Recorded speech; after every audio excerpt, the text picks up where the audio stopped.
स्थानिक स्वराज्य संस्थांच्या निवडणुकांची रणशिंग या अधिवेशनातून फुंकली नाही. आता येणाऱ्या काळामध्ये शेवटी पक्ष नेतृत्व जे काही संदेश देतील, आदेश देतील, त्यातून येणाऱ्या संपूर्ण स्थानिक स्वराज्य संस्थेच्या निवडणुका आहे. यामध्ये सुद्धा जसा महाविजय विधानसभेला मिळाला तसाच महाविजय स्थानिक स्वराज्य संस्थेमध्ये आपल्याला मिळवायचा आहे. आणि मला वाटतं तर रणशिंग त्या निमित्तानं फुंकलं जाणार आहे असं मला हरकत नाही. भाजप एकीकडे रणशिंग फुंकते आगामी निवडणुकांसाठी, तर तिकडं महाविकास आघाडीमध्ये मतभिन्नता दिसून येते. जे घटक पक्ष आहे एकमेकांविरोधातच बोलायला लागले.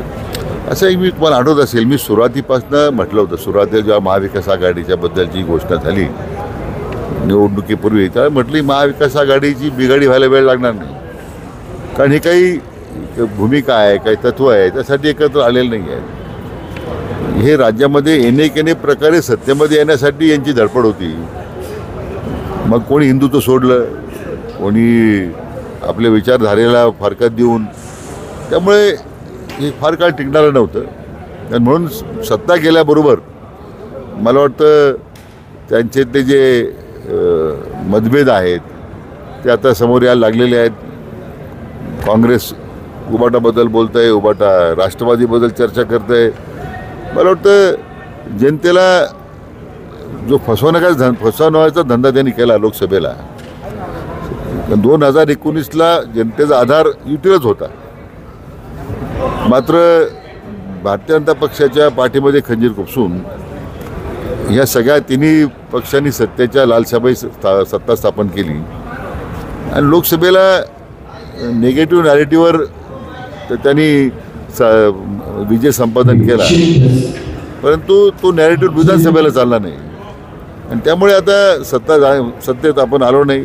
पक्षाने ज्या मुख्यमंत्री स्वप्न पाहणारे लोक घरी गेले आहेत, मुख्यमंत्री आमचा होईल या पक्षाच्या काँग्रेस पक्षाची किती दुरावस्था झाली मी सांगण्याचं कारण नाही.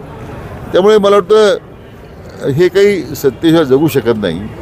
त्याचे मतभेद आज आता दिसायला लागले आणि उद्याच्या स्थानिक स्वराज्य संस्थे निवडणुकीपर्यंत महाविकास राहील अशी काही स्थिती नाही. उद्धव ठाकरे फूट पडलेली आहे. म्हणजे जेव्हा संजय राऊत म्हणतायत की स्वबळावर आम्ही लढवणार, उद्धव बाळासाहेब स्थानिक स्वराज्य घोषणाच केली मुंबईपासून तर नागपूरपर्यंत. असं आहे की त्यांनी काय करावं, कारण शेवटी असं आहे विधानसभेला जनतेने या तिन्ही पक्षाला नाकारलेलं आहे. ते आता ते स्वतंत्र लढू, एकामेकाच्या डोक्यावर मारून लढू याची आम्हाला चिंता नाही आहे. राज्यामध्ये महाविजय जो विधानसभेला मिळाला तोच महाविजय आम्हाला स्थानिक स्वराज्य संस्थेमध्ये मिळेल, आम्हाला पूर्ण विश्वास आहे. संजय राऊतांनी ज्या पद्धतीने आरोप केला आहे की मंत्रालयामध्ये जी आलिशान कार आली त्यातील जो कोणी VIP व्यक्ती होता विखे पाटलांना भेटायला आला होता आणि यामध्ये काहीतरी गौड बंगाल आहे, त्याचा आम्ही खुलासा करू असा काहीतरी त्यांनी आरोप केला आहे. मला वाटतं काय की हे माध्यमांनी किती कोणत्या स्तरावर का जावं याचं मला तसे दुःख होतं. वास्तविक आमच्या पाटबंद जलसंपदा विभागाचे सादरीकरण सह्याद्रीवर सुरू होतं. मी जेव्हा ती बातमी आली पाहिली, उलट आम्ही आता पत्र दिलं आहे मुख्य सुरक्षा अधिकाऱ्यांना, याची चौकशी झाली पाहिजे ना. उद्या कोणाचं नाव सांगून कोण आतमध्ये येतं, काय येतं आहे, कशी कोणाची बदनामी करण्याचा प्रयत्न होता. आणि माध्यमांना सुद्धा माझ्या निमित्ताने विनंती आहे, आपण खात्री करूनच या बातम्या चालवल्या पाहिजे. काहीतरी ब्रेकिंग न्यूज चालवायच्या, त्यातून कोणाची बदनामी होते. संजय राऊतांना काय ते काही शेवटी मी म्हटल्याप्रमाणे त्यांना फक्त मुद्दा पाहिजे असतो. स्वतःचं अस्तित्व गमावलेली लोक आहेत ही, कोणत्या ना कोणत्या मुद्द्यातून लोकांसमोर येण्याचा त्यांचा तो प्रयत्न असतो. परंतु त्या प्रकाराशी खरं आमचा काही संबंध नव्हता. पण ज्या पोलिसांनी हे माध्यमांना माहिती दिली असेल, त्या ड्युटीवर कोण होतं त्यांच्याविरुद्ध कारवाई करण्याची आम्ही त्या निमित्तानं मुख्य सुरक्षा अधिकाऱ्यांना त्या प्रकारची विनंती केलेली आहे. राऊतांनी तुमचंच नाव का घ्यावं, काय हे माझं प्रेम आहे. राऊत विशेष प्रेम माझ्याबद्दल.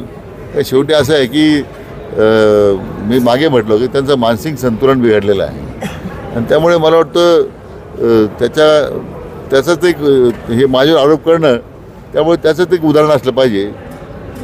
मला वाटतं याच्यापेक्षा वेगळ्या राऊतांबद्दल काय सांगायचं. विधानसभेला जे भारतीय जनता पक्षाला यश मिळालेलं आहे, आज शिर्डीमध्ये अधिवेशन होत आहे. आगामी ज्या स्थानिक स्वराज्य संस्थेच्या निवडणुका आहेत, महानगरपालिका असेल, नगरपालिका, जिल्हा परिषद, तर भारतीय जनता पक्षाच्या वतीनं स्वबळावर निवडणूक लढवली जाईल काय असे संकेत देखील मिळतात. असं आहे, तो अधिकार माझा नाही आहे. शेवटी महायुतीमध्ये काम असणारे सगळ्या घटक पक्षाचे नेते किंवा आमच्या भारतीय जनता पक्षाचे आमचे जे प्रमुख नेते आहेत, राज्याचे सन्माननीय मुख्यमंत्री महोदय, मान्य प्रदेशाध्यक्ष महोदय, त्याबद्दल निर्णय करतील.